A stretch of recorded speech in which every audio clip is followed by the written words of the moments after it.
कल हमने थोड़ा-सा इसका इंट्रोडक्शन ले लिया था, आज हम इसी से आगे कंटिन्यू कर रहे हैं। तो national action plan climate change पे मैंने आपको बताया था जून 2008 में इसे इंडिया की जो गवर्नमेंट थी, उसने लॉन्च किया था। एंड इस नेशनल एक्शन प्लान की नीड क्यों है क्लाइमेट चेंज पे? क्योंकि अगर हम एक ग्लोबल रिस्क इंडेक्स देखें कि किन कंट्रीज को ज़्यादा खतरा है क्लाइमेट चेंज से, तो वहाँ पे इंडिया की जो रैंकिंग है वो 12th नंबर की रैंकिंग है। मीन्स अगर हम एक लिस्ट बना रहे हैं कि किन किन कंट्रीज को ज़्यादा खतरा है क्लाइमेट चेंज होने से, वहाँ पे इंडिया का भी 12वीं रैंक है। इसके पीछे का रीज़न क्या है? क्योंकि इंडिया एक वेरिंग क्लाइमेट का कंट्री है, यहाँ पे बहुत सारी ऋतुएं होती हैं और जितनी ज़्यादा ऋतुएं होंगी, जितने ज़्यादा सीजन होंगे, उतनी ही ज़्यादा यहाँ पे बायोडाइवर्सिटी है। अब क्योंकि क्लाइमेट चेंज होगा, तो सारी ऋतुओं पे ही उसका प्रभाव पड़ेगा एंड उसके कारण जितनी यहाँ पे बायोडाइवर्सिटी है, जितने लोग रह रहे हैं, उन सब पे इसका प्रभाव पड़ेगा। इसके अलावा क्लाइमेट चेंज से जो हमारी अर्थ का टेम्परेचर बढ़ रहा था, उसका मैंने आपको एक मेजर कंसिक्वेंस बताया था कि समुद्र का जल स्तर बढ़ रहा है। तो क्योंकि इंडिया भी 3 तरफ से समुद्र से घिरा हुआ कंट्री है, तो अगर समुद्र का जल स्तर बढ़ा, तो इंडिया में भी 3 तरफ से फ्लड जैसी कंडीशन आ सकती है। इसीलिए इंडिया की 12th रैंकिंग है यहाँ पे most vulnerable country that gets impacted by climate change. तो इसीलिए इंडिया को एक अलग से कदम उठाने की जरूरत थी। एंड एक और यहाँ पे डेटा लिखा हुआ है, ऑन एन एवरेज हर साल लगभग 3500 लोगों की जान जाती है क्लाइमेट चेंज की वजह से। जो एडवर्स क्लाइमेट अभी रहता है, उसकी वजह से 3500 लोगों की जान जाती है। जैसे गर्मियों में बहुत ज़्यादा गर्मी हो जाएगी, इसके अलावा ठंड में बहुत ज़्यादा ठंड हो जाएगी, एंड इसके अलावा जो समुद्र का जल स्तर बढ़ने से बाढ़ वगैरह आती है। इन सारे रीजन को अगर हम एक जगह पे रखें, तो इन सभी कारणों की वजह से लगभग 3500 जाने भारत में हर साल जाती है। तो क्योंकि इंडिया इतना ज़्यादा वनरेबल है क्लाइमेट चेंज के लिए, तो इसीलिए इंडिया ने अपना एक नेशनल एक्शन प्लान तैयार किया था, जिसके अंतर्गत 8 मिशन इंडिया ने लॉन्च किए थे। नेशनल वाटर मिशन, दूसरा जो मिशन था वो था national mission for sustaining Himalayan ecosystem and national mission for strategic knowledge on climate change. उसके बाद तीसरा था नेशनल सोलर मिशन। उसके बाद चौथा था national mission for enhanced energy efficiency. पांचवा है national mission for sustainable habitat. छठवां है national mission for sustainable agriculture और सातवां है ग्रीन इंडिया मिशन। तो इन सभी के बारे में, इन सब का हम थोड़ा सा इंट्रोडक्शन देख लेते हैं। जो नेशनल वाटर मिशन था, national water mission climate change की वजह से धीरे धीरे जो हमारा अंडरग्राउंड वाटर है, जो भूमिगत जल है, वो धीरे धीरे खत्म हो रहा है। तो कैसे हम उस अंडरग्राउंड वाटर को बना के रखें, कैसे हम उसका सही यूज करें, ये हमारे नेशनल वाटर मिशन के अंतर्गत आता है। National mission for sustaining Himalayan ecosystem. अब जो आपका हिमालयन इकोसिस्टम है, मीन्स जो हिमालय पर्वत है, वहाँ पे का जो इकोसिस्टम है वो बहुत संवेदनशील है। बहुत संवेदनशील से कहने का मतलब ये है कि अगर वहाँ पे थोड़ा सा भी मानव जनित गतिविधियां होती हैं, तो बहुत बड़ा इम्पैक्ट वहाँ पे आ सकता है। फॉर एग्जाम्पल, आप अगर वहाँ पे रोड बना रहे हो, तो अगर आपने पहाड़ पे थोड़ा ज्यादा विस्फोट कर दिया, तो पूरा का पूरा पहाड़ नीचे आ सकता है। तो इस लिहाज से वो जो हिमालयन जोन है, बहुत ज्यादा सेंसिटिव रीजन है। तो कैसे हिमालयन जोन में विकास करना है, वहां पे रह रहे लोगों के बीच में और पर्यावरण के बीच में कैसे तालमेल बैठेगा, ये हमारे national mission for sustaining Himalayan ecosystem का मेन इशू था। एंड इसी पे ये मिशन था। नेक्स्ट जो हमारा मिशन है, national mission for strategic knowledge on climate change. इनकी आपको फुल फॉर्म आ सकती है एंड क्वेश्चन आ सकता है कि कौन कौन से मिशन आपके नेशनल क्लाइमेट चेंज के लिए जो एक्शन प्लान बना था, उसमें कौन कौन से मिशन है, ये आपको क्वेश्चन आ सकता है। तो ये जो national mission for strategic knowledge on climate change था, ये एक तरह से अवेयरनेस फैलाने के लिए बनाया गया था। कैसे हम स्ट्रेटेजिकली, कैसे हम लोगों के बीच में एक तरह से अवेयरनेस फैलाएं क्लाइमेट चेंज के लिए, एंड कैसे हम लोगों का योगदान लें क्लाइमेट चेंज को रोकने के लिए, उसको प्रिवेंट करने के लिए। तो नेशनल सोलर मिशन बता रहे हैं आप? ये national mission for strategic knowledge on climate change, ये जो आपका दूसरा नंबर का पॉइंट है ना, इसमें दो मिशन है। एक तो हिमालयन इकोसिस्टम के लिए, दूसरा strategic knowledge on climate change, कैसे स्ट्रेटेजिक तरीके से अवेयरनेस फैलाई जाए क्लाइमेट चेंज की जो नॉलेज है उसकी। तीसरे नंबर पे यहाँ पे तीसरा नंबर डला हुआ है, लेकिन ये हमारा चौथा मिशन है, नेशनल सोलर मिशन, जिसके बारे में हमने कल बात की थी। नेशनल सोलर मिशन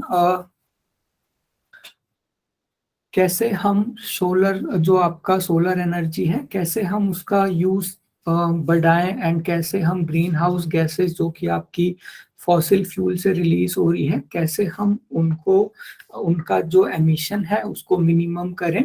ये हमारे नेशनल सोलर मिशन के अंतर्गत आता है। इसके अलावा नेशनल सोलर मिशन से रिलेटेड एक और चीज आप नोट कर लीजिए, ये जो नेशनल सोलर मिशन है ये अराउंड 2010 में इम्प्लीमेंट किया गया था। अब क्योंकि उस टाइम कांग्रेस की गवर्नमेंट थी, तो उन्होंने इसका नाम Jawaharlal Nehru national solar mission रखा था। तो अगर आपको एग्जाम में Jawaharlal Nehru national solar mission लिखा हुआ आता है, तो आपने यही समझना है, नेशनल सोलर मिशन। उसके बाद जो आपका पांचवा मिशन है वो है national mission for enhanced energy efficiency. Efficiency का मतलब होता है कि जितने संसाधन हमारे पास हैं, हम उनका कितनी अच्छी तरीके से उपयोग कर पा रहे हैं, एंड कितना कम हम उसके वेस्ट को कर पा रहे हैं। तो एनर्जी एफिशिएंसी का मतलब है हमारे देश में जितनी भी एनर्जी बन रही है, जितनी भी इलेक्ट्रिसिटी हम अपने देश में प्रोड्यूस कर पा रहे हैं, उसका हम अच्छे से यूज करें। होता क्या है, एनर्जी को ट्रांसपोर्ट करने में बहुत सारी एनर्जी का लॉस हो जाता है। इसके अलावा दो राज्यों के बीच जब एनर्जी का लेन देन होता है, जब एक राज्य दूसरे राज्य से एनर्जी को या फिर इलेक्ट्रिसिटी को खरीदता है, तो वहां पे बहुत कॉम्प्लेक्स कानून है, बहुत वहां पे ऐसे कानून हैं जिसकी वजह से उस खरीद में देरी हो जाती है, जिसकी वजह से जो इलेक्ट्रिसिटी है उसका टाइम के साथ साथ लॉस होता जाता है। तो ये जो इलेक्ट्रिसिटी का लॉस हो रहा है, एक तो स्टोरेज में किसी भी एनर्जी की फॉर्म को जब हम स्टोर करते हैं तो उसका धीरे धीरे लॉस होने लगता है। आप देखो, अगर आपने अपने फोन को 10 दिन के लिए ऐसे ही रख दिया तो उसकी भी बैटरी धीरे धीरे कम होने लगेगी। इसके अलावा जब हम एनर्जी को ट्रांसपोर्ट करते हैं तो उसकी वजह से भी एनर्जी का लॉस होता है। तो कैसे हम इन सारे लॉसेस को मिनिमाइज करें और जितने एनर्जी हमारे पास मौजूद है उसका हम कैसे अच्छी तरीके से यूज करें, ये national mission for enhanced energy efficiency इसके लिए बनाया गया था। नेक्स्ट है national mission on sustainable habitat. Habitat का मतलब होता है रहने की जगह, जो ह्यूमंस की रहने की जगह है, जैसे हमारे शहर हो गए, जैसे हमारे घर या फिर बिल्डिंग वगैरह हम जो बनाते हैं, उन्हें कैसे सस्टेनेबल बनाया जाए। सस्टेनेबल का मतलब है कि वो पर्यावरण को कोई भी हानि ना पहुंचाए। तो एक सिटी को कैसे सस्टेनेबल बनाया जाए, एक घर को कैसे सस्टेनेबल बनाया जाए, यहाँ पे घरों में सोलर लगाने की बात है, घरों का जो वेस्ट है उसको प्रॉपर डिस्पोज करने की बात है। तो ये सभी चीजें आपके national mission on sustainable habitat के अंतर्गत आती है। इसके अलावा जो आपका सातवां मिशन है वो है national mission for sustainable agriculture. अब जो हमारा एग्रीकल्चर है उसमें हम बहुत सारे इंसेक्टिसाइड का यूज करते हैं, बहुत सारे पेस्टिसाइड का यूज करते हैं। तो कैसे हम इनके यूज को धीरे धीरे कम करें और कैसे हम ऑर्गेनिक फार्मिंग की तरफ चलें। प्लस कुछ एग्रीकल्चर के ऐसे तरीके हैं, ऐसे ट्रेडिशन हैं, ऐसी परंपराएं हैं जहाँ पे कि इन्वायरमेंट को बहुत ज्यादा नुकसान पहुंचता है। एक ऐसी ही परंपरा के बारे में मैंने आपको बताया था, जहाँ पे कि छोड़ छोड़ के, हाँ जी, झूम कृषि, जहाँ पे कि जमीन छोड़ छोड़ के कृषि की जाती है। तो इन सभी तरीकों को कैसे कंट्रोल किया जाए, ये हमारे national mission for sustainable agriculture के अंतर्गत आता है। नेक्स्ट है ग्रीन इंडिया मिशन। अब आप लोग लिख लीजिए, ग्रीन इंडिया मिशन आपके फॉरेस्ट से रिलेटेड है। धीरे धीरे हमने पढ़ा था हमारा जो फॉरेस्ट का क्षेत्रफल है, जंगलों का जो क्षेत्रफल है धीरे धीरे कम हो रहा है, तो कैसे हम जंगलों को कटने से बचाएं और कैसे हम जंगलों का क्षेत्रफल बढ़ाएं, रिफॉरेस्टेशन कैसे करें, ये ग्रीन इंडिया मिशन के अंतर्गत आता है।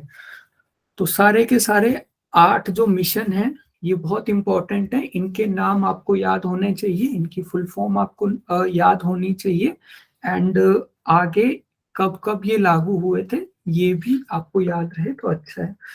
मोस्टली सारे के सारे जो मिशन थे आपके 2010 में लागू हुए थे। जैसे आपका नेशनल वाटर मिशन 2011 में लागू किया गया था।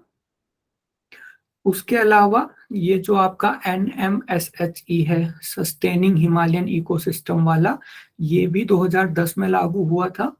और strategic knowledge on climate change ये 2014 में लागू हुआ था। सोलर मिशन हमने कल पढ़ा था 2010। Enhanced energy efficiency 2010, sustainable habitat 2010, sustainable agriculture 2014 और ग्रीन इंडिया मिशन 2014। तो जो 2 मिशन है इसमें लेटेस्ट कौन कौन से हैं? आपका ग्रीन इंडिया मिशन 2014 में लागू किया गया था, और आपका strategic knowledge on climate change ये भी 2014 में लागू हुआ था।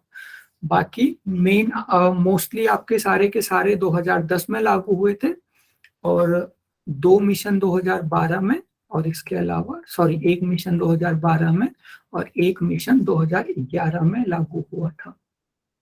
सर 2012 में कौन सा हुआ था? 2012 में आपका national mission for sustainable agriculture. तो अगर आपको लेटेस्ट वाला क्वेश्चन आता है कि मोस्ट रिसेंट कौन सा मिशन है, तो वो है ग्रीन इंडिया मिशन और आपका ये स्ट्रेटेजिक नॉलेज, ये दोनों एक साथ 2014 में लागू किए गए थे। एंड ये जो आपका इनिशिएटिव था ये आपका बीजेपी गवर्नमेंट का इनिशिएटिव था। तो मोस्टली ये जो हमारा नेशनल एक्शन प्लान है ये यूपीए गवर्नमेंट जो आपकी कांग्रेस का अलायंस था उन्होंने इसको स्टार्ट किया था, एंड 2 मिशन इसमें बाद की गवर्नमेंट ने जोड़े हैं। अब इसके अंतर्गत कुछ चैलेंजेस थे। सबसे पहला चैलेंज ये था कि ये जो पॉलिसी बनी थी ये बहुत जल्दीबाजी में बनी थी। एक्चुअली इस पॉलिसी को मेनली गवर्नमेंट ने क्यों बनाया था, क्योंकि 2008 या 9 में इंडिया की गवर्नमेंट को किसी इंटरनेशनल सम्मेलन में जाना था। तो उस सम्मेलन में दिखाने के लिए ये नेशनल एक्शन प्लान जल्दीबाजी में बहुत बनाया गया था, और बहुत ज़्यादा टाइम लगा इसे अलग अलग मंत्रालयों से सहमति लेने में। इसके अलावा जैसे जैसे सेंटर में गवर्नमेंट चेंज हुई वैसे वैसे उन्होंने ये जो नेशनल एक्शन प्लान था इसको, इसकी जो कार्य करने का तरीका था उसको चेंज किया। जैसे बीजेपी ने 2 अलग इसमें मिशन ऐड कर दिए। इसके अलावा जो मॉनिटरिंग सिस्टम था वो इनइफेक्टिव था। मॉनिटरिंग सिस्टम का मतलब होता है कि हमने मिशन तो बना लिए पर किस मिशन में हम कितना काम कर रहे हैं, कितनी हमें सफलता मिल रही है, इसके लिए जो मॉनिटरिंग सिस्टम था वो बहुत इनइफेक्टिव था। एंड जो बजट इसके लिए था, बजट सपोर्ट भी बहुत कम इसके लिए रखा गया था। तो ये इसके कुछ एक चैलेंजेस हैं national action plan for climate change. क्योंकि ये खुद इंडिया का एक इनिशिएटिव था इसीलिए ये थोड़ा एग्जामिनेशन पॉइंट ऑफ व्यू से ज्यादा इम्पोर्टेंट हो जाता है। नेक्स्ट है मॉन्ट्रियल प्रोटोकॉल। मॉन्ट्रियल प्रोटोकॉल के बारे में हम पहले थोड़ा सा पढ़ चुके हैं। मॉन्ट्रियल प्रोटोकॉल आपकी ओजोन लेयर डिप्लीशन से रिलेटेड है। तो मॉन्ट्रियल प्रोटोकॉल क्या कहती है? मॉन्ट्रियल प्रोटोकॉल जो आपके ओजोन डिप्लीटिंग सब्सटेंसेस होते हैं, आप मुझे बताइए ओजोन डिप्लीटिंग सब्सटेंसेस हम किन्हें कहते हैं एंड उनके एग्जांपल। CFC sir, chlorofluorocarbon. हाँ जी, CO2 CFC क्लोरोफ्लोरोकार्बन है। हाँ जी, आपके क्लोरोफ्लोरोकार्बन, HCFC, हाइड्रोक्लोरोफ्लोरोकार्बन, ये सारे के सारे ओजोन डिप्लीटिंग सब्सटेंसेस हैं जो ओजोन को डिप्लीट कर रहे हैं, जो ओजोन को खत्म कर रहे हैं। अच्छा, वहां पे हमने एक और चीज पढ़ी थी, ओजोन की थिकनेस को कौन सी यूनिट में नापा जाता है? सर डैप्सन क्या है? हाँ जी, डॉप्सन यूनिट। डॉट्सन। तो मॉन्ट्रियल प्रोटोकॉल आपकी साइन हुई थी 1987 में। 1987 में इसे साइन किया गया था और 1989 में इसे लागू किया गया था। अब मॉन्ट्रियल प्रोटोकॉल से रिलेटेड दो बहुत इंपॉर्टेंट क्वेश्चन आते हैं। मॉन्ट्रियल प्रोटोकॉल जो बनी थी वो किस कन्वेंशन के आधार पे बनी थी? तो 1985 में आपका वियना सम्मेलन हुआ था। मैं फिर से रिपीट कर रहा हूँ, 1985 में वियना सम्मेलन हुआ था जिसमें कि आपकी ओजोन लेयर की प्रोटेक्शन की बात कही गई थी। तो उसी वियना सम्मेलन के आधार पे, उसी वियना सम्मेलन की गाइडलाइन के आधार पे हमारी मॉन्ट्रियल प्रोटोकॉल पूरी की पूरी तैयार हुई है। तो अगर क्वेश्चन आता है कि आपका मॉन्ट्रियल प्रोटोकॉल कौन सी कन्वेंशन पर आधारित है, तो वो है हमारी वियना कन्वेंशन या फिर वियना संधि भी इसे कहते हैं।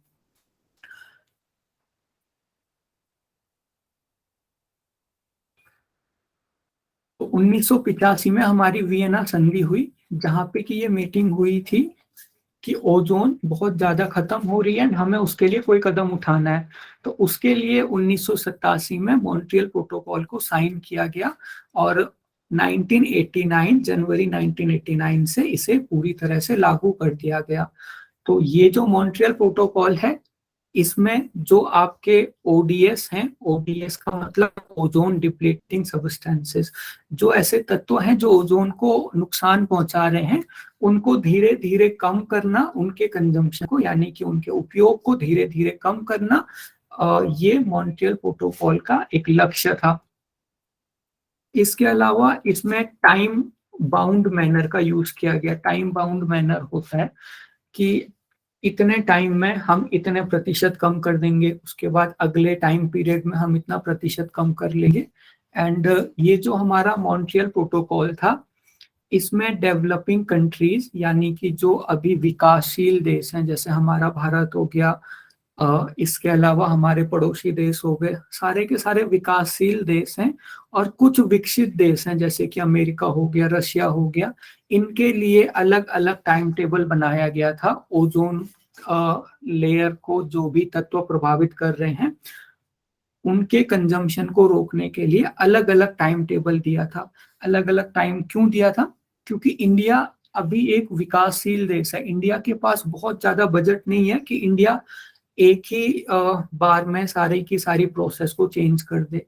तो डेवलपिंग कंट्रीज के पास क्योंकि बजट की कमी होती है, इसीलिए उनको थोड़ा ज्यादा टाइम दिया गया। एंड जो डेवलप्ड कंट्रीज हैं उनके पास बजट की कोई भी कमी नहीं है, वो पूरी तरह से डेवलप्ड हैं अभी, एंड इसीलिए उनको कम टाइम दिया गया कि आप अपना सारा ध्यान ओडीएस को कंट्रोल करने में पूरी तरह से लगाओ।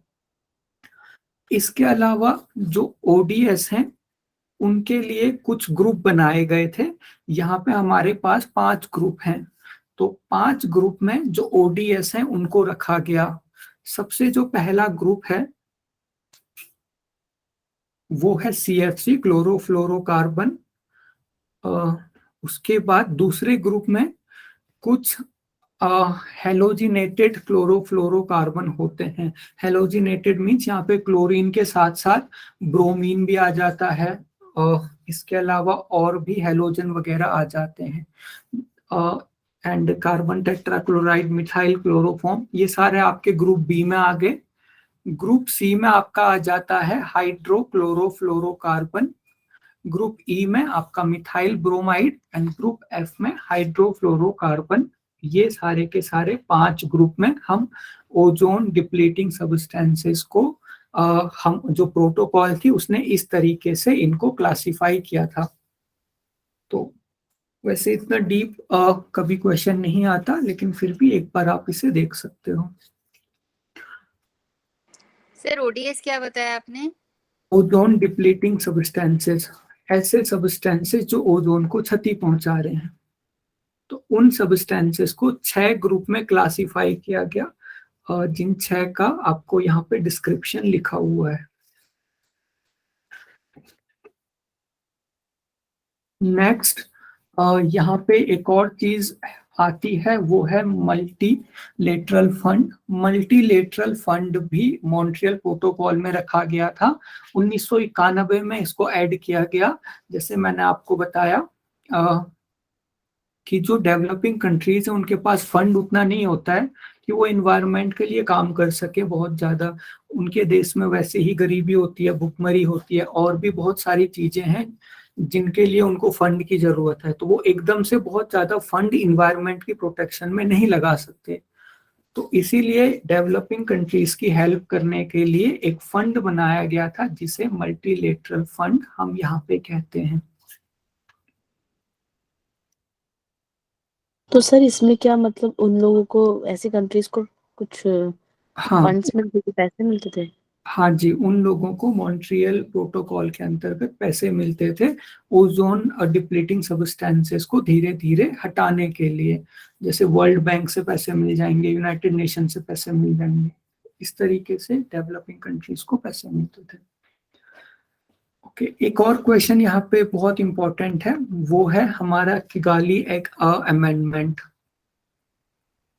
तो ये जो किगाली अमेंडमेंट है, ये आपका मॉन्ट्रियल प्रोटोकॉल का लेटेस्ट अमेंडमेंट है। जो आपकी मॉन्ट्रियल प्रोटोकॉल थी उसमें समय समय पे कुछ बदलाव हुए, और जो लास्ट लेटेस्ट बदलाव था वो था किगाली अमेंडमेंट। किगाली अमेंडमेंट में HFC जो आपका हाइड्रोफ्लोरोकार्बन है, पहले इसको रिस्पॉन्सिबल नहीं माना जाता था ओजोन की जो डिप्लीशन है उसके लिए। HFC को आपका जिम्मेदार नहीं माना जाता था, लेकिन धीरे धीरे रिसर्चेस हुई और HFC का भी रोल मिला ओजोन के डिप्लीशन में। तो जो आपका किगाली अमेंडमेंट था, लेटेस्ट जो अमेंडमेंट है हमारा किगाली अमेंडमेंट है, उसमें HFC को हटाने के लिए के लिए फोकस किया गया था सारे कंट्रीज को कि आपको HFC का एमिशन भी धीरे धीरे खत्म करना है। इसके अलावा जो ग्लोबल टेम्परेचर बढ़ रहा है उसको भी धीरे धीरे कंट्रोल करने की बात कही गई थी। तो मॉन्ट्रियल प्रोटोकॉल का जो पुराना वर्जन था, या फिर हम ये कहें कि मॉन्ट्रियल प्रोटोकॉल कौन सी संधि पर आधारित थी? संधि? वियना सम्मेलन। हाँ जी, आंसर वियना संधि वियना पर सम्मेलन। आपकी मॉन्ट्रियल प्रोटोकॉल आधारित थी, और उसका सबसे अपग्रेडेड वर्जन कौन सा है? वो है किगाली अमेंडमेंट। ये दो चीजों का आपको ध्यान रखना है। सर किस चीज पे आधारित थी, वो सुनने नहीं दिया। वियना संधि 1985 में वियना में एक संधि हुई थी। संधि का मतलब होता है मीटिंग। तो वियना संधि में ये निर्णय लिया गया था कि अब ओजोन को और खत्म होने से रोकना है। उसी निर्णय के आधार पे 1987 में फिर हमारा ये मॉन्ट्रियल प्रोटोकॉल शुरू हुआ। नेक्स्ट है वर्ल्ड ओजोन डे। तो वर्ल्ड ओजोन डे सितंबर 16 को मनाया जाता है, क्योंकि इसी दिन मॉन्ट्रियल प्रोटोकॉल को साइन किया गया था सभी कंट्रीज द्वारा। तो ये भी आप ध्यान में रख सकते हो, 16 सितंबर वर्ल्ड ओजोन डे।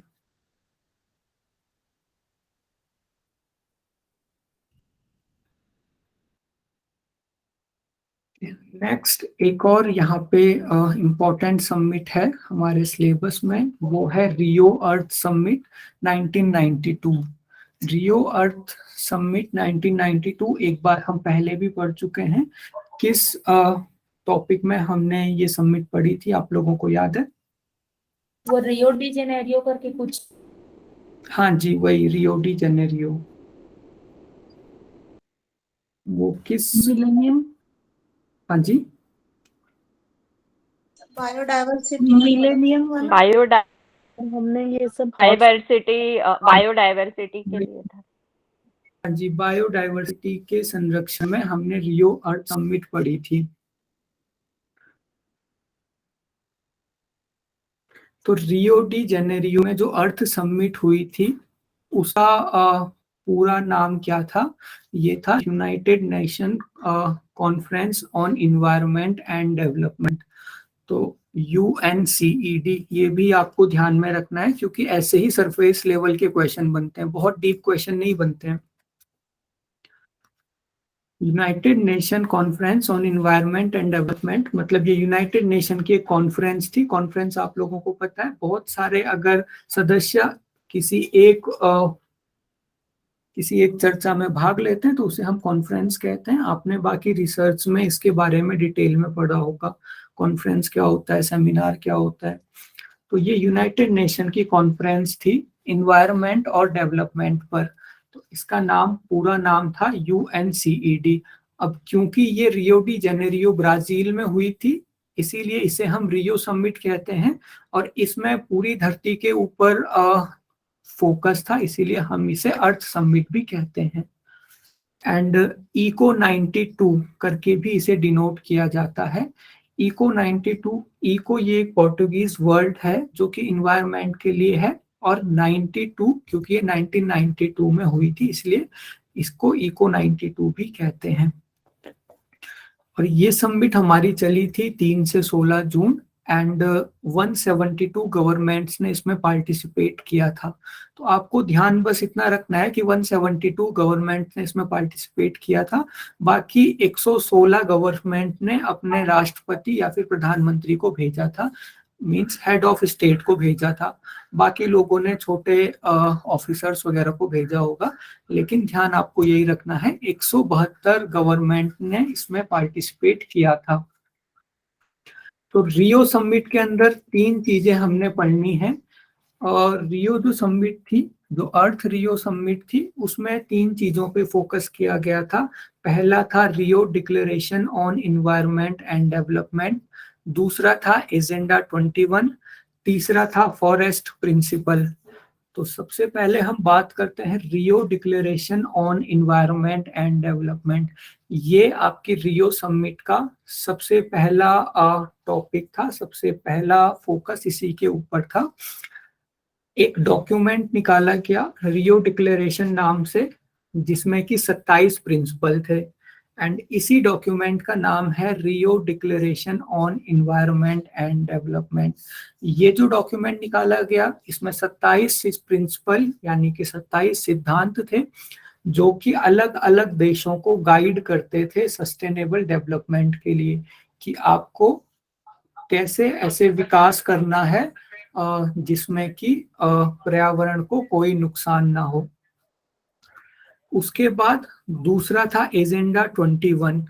एजेंडा 21 एक एक्शन प्लान था, मींस एक तरह से ये एक योजना थी कि आपको कैसे सस्टेनेबल डेवलपमेंट करना है। ये जो 27 सिद्धांत थे, उन सिद्धांतों को हम कैसे लागू करें, उनकी हम कैसे योजना बनाएं, ये एजेंडा 21 में जो रियो समिट थी उसमें इसको क्लैरिफाई किया गया था। लेकिन ये जो एजेंडा 21 था, ये नॉन बाइंडिंग था। नॉन बाइंडिंग समझते हो आप लोग? जबरदस्ती नहीं थी सर किसी पे। हाँ जी बिल्कुल। एग्रीमेंट 2 टाइप का होता है, बाइंडिंग एग्रीमेंट और नॉन बाइंडिंग एग्रीमेंट। अगर आप कहीं पे जॉब वगैरह करते हो तो आपको एग्रीमेंट करना पड़ता है जॉब के लिए, तो उसमें 2 तरह के एग्रीमेंट होते हैं। या फिर कहीं भी अगर एग्रीमेंट हो रहा है तो 2 तरह के एग्रीमेंट होते हैं, बाइंडिंग एग्रीमेंट और नॉन बाइंडिंग एग्रीमेंट। जो नॉन बाइंडिंग एग्रीमेंट होते हैं वहां पे कोई जबरदस्ती नहीं होती, आप जब चाहो एग्रीमेंट तोड़ सकते हो, एंड जस्ट एक कैजुअल एग्रीमेंट वो होता है। बाइंडिंग एग्रीमेंट थोड़ा स्ट्रॉन्ग एग्रीमेंट होता है कि आप वो एग्रीमेंट नहीं तोड़ सकते और आपको जबरदस्ती फॉलो करना है, नहीं तो आपके ऊपर कोई भी फिर कार्रवाई हो सकती है। उसमें बहुत सारी पेनल्टीज होती हैं, बहुत सारी सजा का फिर प्रावधान होता है। तो एजेंडा 21 ये एक नॉन बाइंडिंग प्रपोजल था।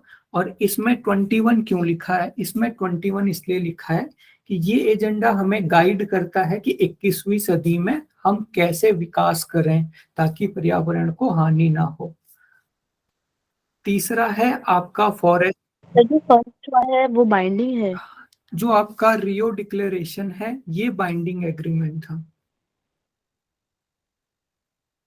मींस इन 27 प्रिंसिपल्स को, 27 सिद्धांतों को सभी कंट्रीज को अपनाना है। लेकिन जो उन्होंने योजना दी थी कि आपको कैसे अपनाना है, वो बाइंडिंग नहीं था, आप अपने अकॉर्डिंग भी उसको लागू कर सकते थे 27 प्रिंसिपल को। इसके अलावा नेक्स्ट था आपका फॉरेस्ट प्रिंसिपल। तो जो आपका फॉरेस्ट प्रिंसिपल है, इसे हम non legally binding authoritative statement of principle for a global consensus on the management, conservation and sustainable development of all type of forest। मैं थोड़ा इसे सिंप्लीफाई करके बताता हूँ आपको। जो फॉरेस्ट प्रिंसिपल थे, जैसे इसके नाम से ही आपको पता चल रहा है, फॉरेस्ट प्रिंसिपल यानी कि जंगल से जुड़े हुए सिद्धांत। तो जंगल से जुड़े हुए इसमें कुछ सिद्धांत थे जो कि नॉन बाइंडिंग सिद्धांत थे, मींस ये भी आपको फॉलो करने कंपलसरी नहीं थे। और ये किस लिए ये सिद्धांत रियो समिट में रखे गए थे, ताकि जो हमारे फॉरेस्ट हैं उनको सही से मैनेज किया जा सके, उनका कंजर्वेशन किया जा सके एंड उनका सस्टेनेबल डेवलपमेंट कैसे किया जा सके। फॉरेस्ट के साथ साथ हम कैसे अपना विकास करें कि फॉरेस्ट को किसी प्रकार की हानि ना हो, ये फॉरेस्ट प्रिंसिपल में लिखा हुआ था। अब क्योंकि आप यहाँ पे कंजर्वेशन देख रहे हो, तो जब हमने बायोडाइवर्सिटी कंजर्वेशन जब हम पढ़ रहे थे, वहां पे हमने जो रियो डी जेनेरियो वाली समिट पढ़ी थी, वो यही समिट है और इसका यही प्रिंसिपल वहां पे हमने पढ़ा था। वहां पे हमने जस्ट एक टॉपिक पढ़ा था, बायोडाइवर्सिटी कंजर्वेशन। अब यहाँ पे हम पूरी समिट को पढ़ रहे हैं। तो रियो जो समिट है उसके फॉरेस्ट प्रिंसिपल वाले पार्ट में बायोडाइवर्सिटी कंजर्वेशन का प्रावधान है। और बायोडाइवर्सिटी के साथ साथ जितने भी आपके जंगल हैं उनका कंजर्वेशन का प्रावधान भी इसके फॉरेस्ट प्रिंसिपल वाले पार्ट में है। तो ये था आपकी रियो अर्थ समिट।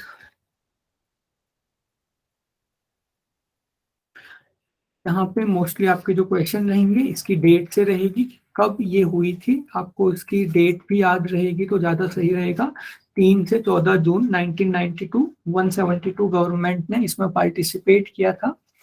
इसके अलावा 3 मेजर इनके डॉक्यूमेंट थे, Rio declaration on environment and development, agenda 21, और तीसरा जो डॉक्यूमेंट था वो था फॉरेस्ट प्रिंसिपल। पहला वाला बाइंडिंग था, बाकी 2 non binding agreement.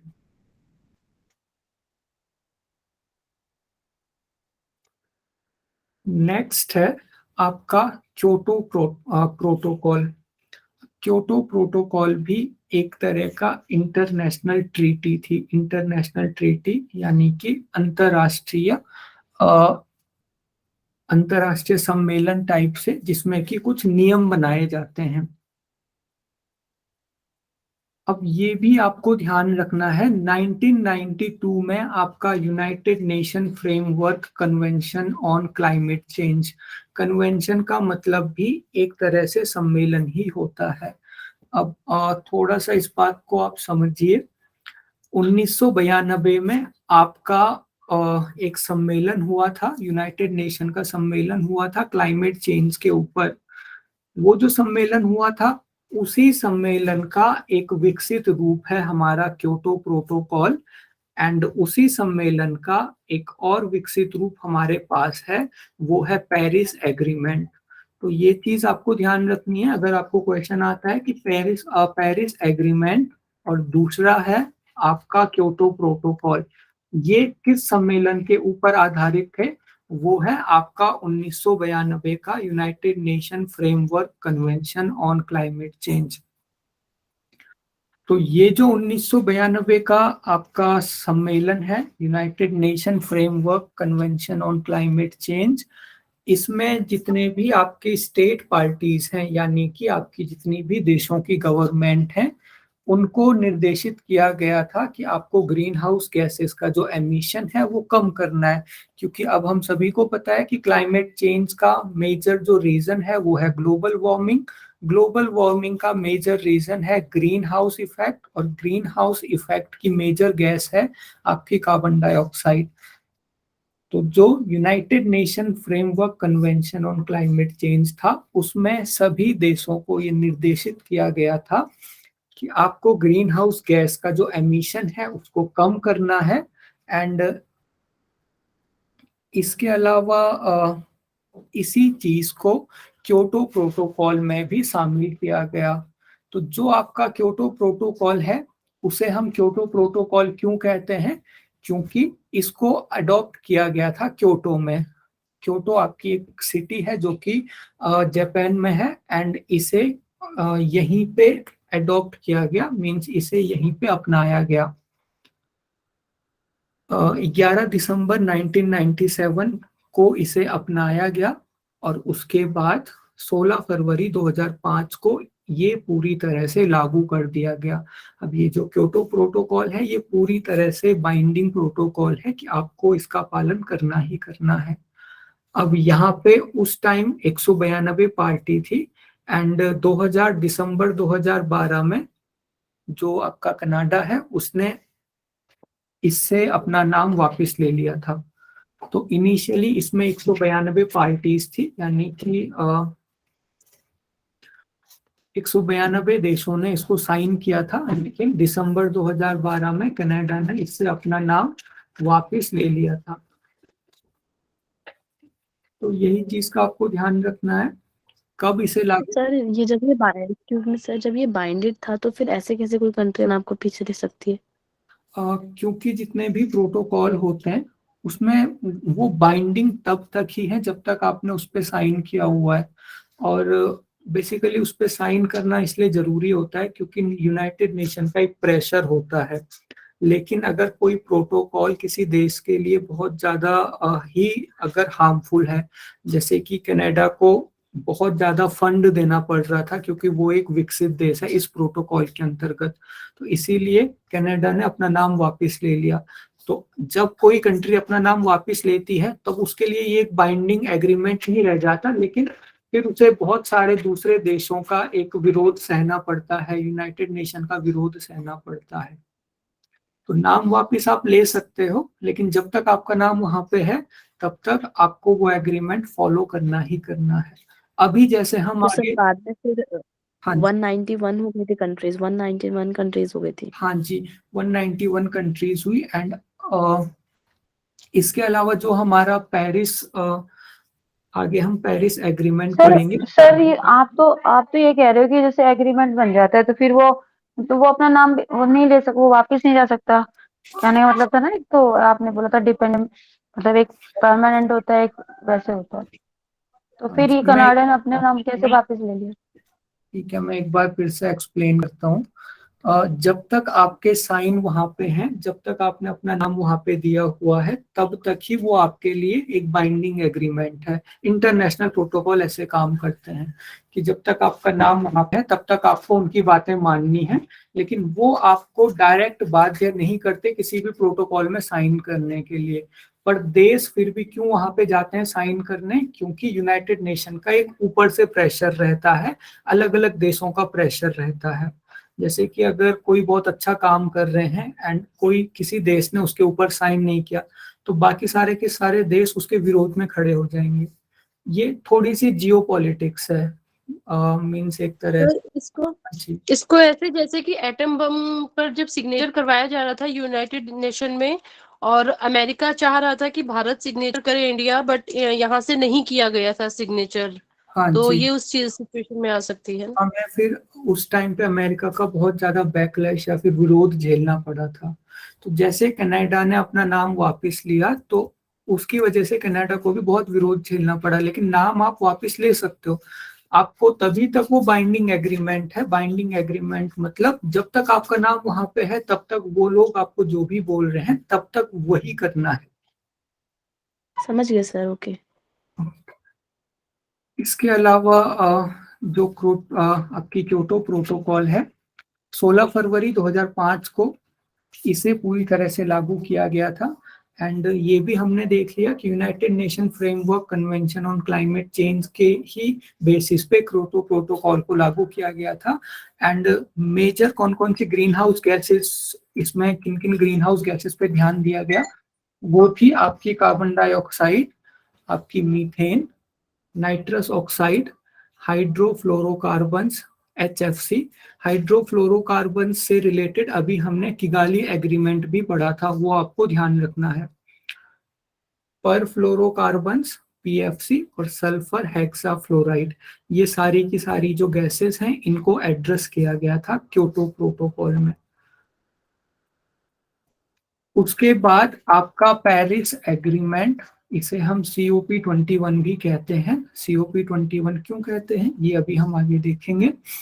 Paris agreement आपका एक मल्टीलेटरल एग्रीमेंट था। मल्टीलेटरल एग्रीमेंट मींस बहुत सारे देश अलग अलग तरीके से इस एग्रीमेंट में थे, बहुत सारे देश इस एग्रीमेंट के अंतर्गत थे, बहुत सारी संस्थाएं इस एग्रीमेंट में थी, इसीलिए इसे हम मल्टीलेटरल एग्रीमेंट कहते हैं।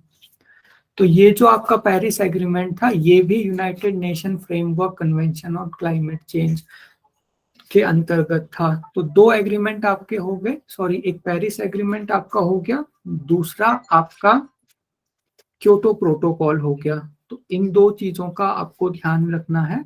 अगर हम इसके बारे में थोड़ा डिटेल में बात करें तो इसको 196 कंट्रीज ने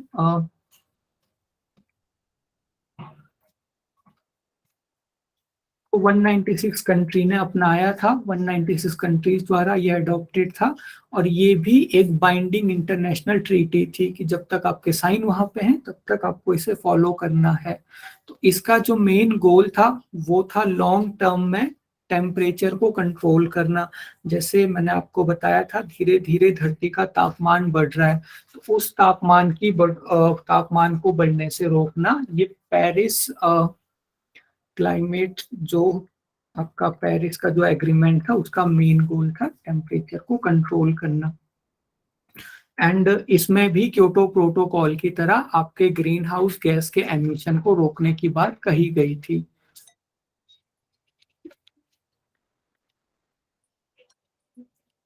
सर इसमें टेम्परेचर और ग्रीन हाउस दोनों के बारे में बोला गया। हाँ जी, और वो जो आपका क्योटो प्रोटोकॉल था वो आपका जो क्योटो प्रोटोकॉल है वो मेनली बेस्ड था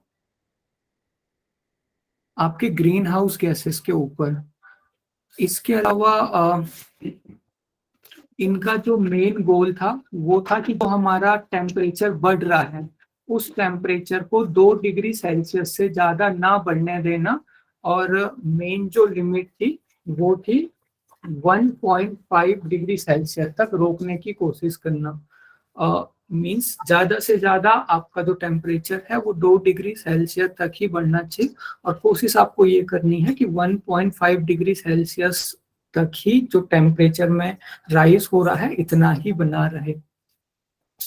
सर मेनली ये ग्लोबल वार्मिंग के ऊपर है ये प्रोटोकॉल, राइट? ग्लोबल वार्मिंग के ऊपर ही आपका पेरिस एग्रीमेंट है, ग्लोबल वार्मिंग और ग्रीन हाउस गैसेस के ऊपर।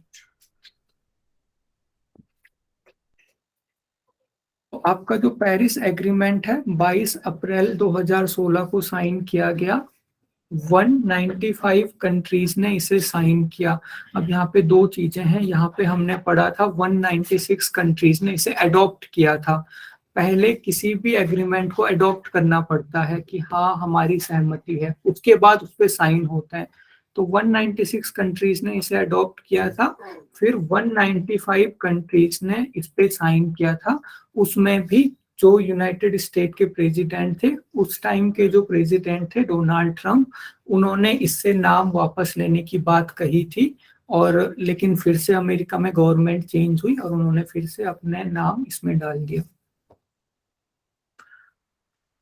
तो पेरिस एग्रीमेंट का जो दो मेन गोल थे वो इस तरीके से थे कि आपको टेम्परेचर को कंट्रोल करना है, किसी भी हालत में 2 डिग्री सेल्सियस से ज्यादा टेम्परेचर को बढ़ने नहीं देना है, और कोशिश करनी है कि 1.5 डिग्री तक ही टेम्परेचर ज्यादा से ज्यादा बढ़े। इसके अलावा इसमें एक और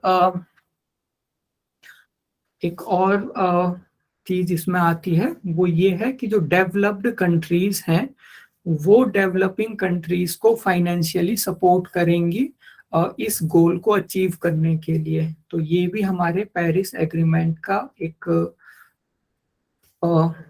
यहाँ पे एक और एग्रीमेंट था। इसके अलावा ये जो एग्रीमेंट है 20-20-20 पे बात करता है। 20-20-20 मीन्स आपको कार्बन डाइऑक्साइड के एमिशन को 20% से कम करना है। मीन्स अभी आप जितने कार्बन डाइऑक्साइड का एमिशन कर रहे हो उसको 20% से आपको कम करना है। इसके अलावा जो रिन्यूएबल एनर्जी का मार्केट है उसको 20% से बढ़ाना है। मीन्स हमारी जो सोलर एनर्जी हो गई या फिर हमारी जो भी हमने रिन्यूएबल एनर्जी पढ़ी थी उनका अभी जितना यूज हो रहा है उसको 20% से बढ़ाना है। इसके अलावा एनर्जी एफिशिएंसी की हमने बात की थी कि एनर्जी हमारे पास जितनी है उसका हम अच्छे से यूज कर सकें, तो एनर्जी एफिशिएंसी को भी 20% से बढ़ाना इस एग्रीमेंट का एक टारगेट था। इसके अलावा ये जो हमारा एग्रीमेंट है इसमें एनडीसी भी एक टर्म आती है। एनडीसी का मतलब होता है नेशनली डिटरमिन्ड कंट्रीब्यूशन। तो ये जो हमारा एग्रीमेंट था इसमें हर कंट्री को अलग अलग एक जिम्मेदारी दी गई थी, एक अलग अलग लक्ष्य दिया गया था। इसी लक्ष्य को हम कहते हैं नेशनली डिटरमाइंड कंट्रीब्यूशन। और ये जो कंट्रीब्यूशन है इसको हर 5 साल किसके अंदर है सर? ये पेरिस एग्रीमेंट के अंदर ही चल रहा है एनडीसी भी? हाँ जी, ये पेरिस एग्रीमेंट के अंतर्गत चल रहा है। मींस पेरिस एग्रीमेंट में आपको ग्लोबल वार्मिंग को कम करना है, तो ग्लोबल वार्मिंग कम करने के लिए हर कंट्री को अलग अलग जिम्मेदारी दी गई थी, उसको अलग अलग लक्ष्य दिए गए थे। तो इन्हीं लक्ष्य को, जो हर कंट्रीज को अलग अलग लक्ष्य मिले थे, उन्हें हम कहते हैं नेशनली डिटरमिन्ड कंट्रीब्यूशन। और ये जो आपका जैसे इंडिया का भी कोई लक्ष्य होगा इसमें, इस लक्ष्य को आपको रिपोर्ट करना है हर 5 साल में UNFCCC. UNFCCC means united nation, एक मिनट, united nation framework convention on climate change, जो हम स्टार्टिंग से पढ़ रहे हैं। तो इस कन्वेंशन को, इस ट्रीटी को आपने रिपोर्ट करना है, जो भी आपका कंट्रीब्यूशन है। इसके अलावा ये कंट्रीब्यूशन लीगली बाइंडिंग यहाँ पे नहीं थी। अगर आपसे नहीं हो रहा है तो आप मत करो, इस तरीके का यहाँ पे रूल रखा गया था। तो ये है आपके नेशनली डिटरमिन्ड कंट्रीब्यूशन। लास्ट और एक बहुत इंपॉर्टेंट हमारा टॉपिक बचा हुआ है, वो है इंटरनेशनल सोलर अलायंस। ये जो इंटरनेशनल सोलर अलायंस है ये इंपॉर्टेंट क्यों है? क्योंकि इंटरनेशनल सोलर अलायंस को 2 कंट्रीज ने ही स्टार्ट किया था, और वो 2 कंट्रीज हैं, एक है इंडिया और एक है फ्रांस। इन 2 कंट्रीज के ही संयुक्त प्रयास से इंटरनेशनल सोलर अलायंस स्टार्ट हुआ था। तो ये जो इंटरनेशनल सोलर अलायंस है ये एक action oriented, member driven collaborative platform है। एक्शन ओरिएंटेड का मतलब इसमें जो आपका एक्शन है या फिर जो आपकी योजना है उसके ऊपर ध्यान दिया जाता है। मेंबर ड्रिवन का मतलब जितने भी इसके मेंबर होंगे उन सबको एक साथ लेके चलने का ये काम करता है। और कोलैबोरेटिव मीन सारे मेंबर एक दूसरे का सहयोग करते हैं। और इसका जो मेन लक्ष्य था वो था सोलर टेक्नोलॉजी को बढ़ावा देना, सोलर टेक्नोलॉजी को एडवांस करना और सोलर टेक्नोलॉजी को फैलाना। ये इंटरनेशनल सोलर अलायंस का ही एक मेजर टारगेट था। इसके अलावा सर, हाँ जी सर जो आप बता रहे हो इसमें यही तो है ना कि कंट्रीज, सारी कंट्रीज, मतलब जितनी भी कंट्रीज है जैसे 192 या 195 है, हाँ इन सारी जी कंट्रीज ने ग्लोबल वार्मिंग को क्या बोला आपने? हाँ, ग्लोबल वार्मिंग पे काम करने के लिए मतलब सबको अलग अलग पार्ट दे दिए गए। कहने का मतलब मोटे मोटे तौर पे ये है ना। हाँ, जो हमने एनडीसी पढ़ा था उसमें सभी कंट्रीज को अलग अलग पार्ट मिला था। अभी हम पढ़ रहे हैं इंटरनेशनल सोलर अलायंस, तो ये अलग टॉपिक है आपका। वो एनडीसी था पेरिस एग्रीमेंट के अंतर्गत, और ये इंटरनेशनल सोलर अलायंस ये अलग टॉपिक है। तो इंटरनेशनल सोलर अलायंस बना था इंडिया और फ्रांस के जॉइंट एफर्ट से, जिसमें कि सोलर एनर्जी को बढ़ावा देने की बात कही गई थी। तो ये इनका मोटो लाइन यही है, let us together make the sun brighter. Modi ji ने इसका ये जो लाइन है इसका एक तरह से हम कह सकते हैं कि इसकी घोषणा मोदी जी के द्वारा की गई थी। और इसका जो मिशन है हर घर तक सोलर एनर्जी पहुंचाना, ये इंटरनेशनल सोलर अलायंस का मिशन है। इसका जो हेडक्वार्टर है वो आपके गुरुग्राम में है, एंड अभी तक इसमें टोटल 106 कंट्रीज हैं जिन्होंने इस एग्रीमेंट को साइन किया है। तो 106 कंट्रीज ने इंटरनेशनल सोलर अलायंस के एग्रीमेंट को साइन किया है एंड 106 में से 86 कंट्रीज ने इसे करने के साथ साथ इस पे काम करना भी शुरू कर दिया। तो जो ये इंटरनेशनल सोलर अलायंस है शुरू किया गया था ये इंडिया और फ्रांस के द्वारा, बाद में ये यूनाइटेड नेशन का ही एक अलग वेंचर बन गया। तो इसमें जो ऑब्जर्वर स्टेटस है, ऑब्जर्वर स्टेटस मींस जो आप प्रोग्रेस कर रहे हो उस प्रोग्रेस को कौन देखेगा, तो इसमें जो ऑब्जर्वर स्टेटस है वो आपके यूनाइटेड नेशन जनरल असेंबली को ऑब्जर्वर स्टेटस दिया गया है। तो ये है हमारा इंटरनेशनल सोलर अलायंस, ये भी एग्जामिनेशन पॉइंट ऑफ व्यू से थोड़ा सा इम्पोर्टेंट है अगर हम बाकी एग्रीमेंट से कंपेयर करें। सर इसमें मोदी जी का नाम भी आ गया तो इसलिए इम्पोर्टेंट भी होगा ये। और हाँ, ये कहाँ से, मतलब कौन ऑब्जर्व करता था, यूनाइटेड नेशन से?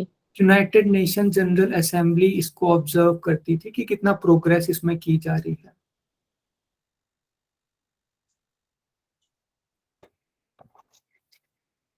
तो आप लोगों के कोई और क्वेश्चन है?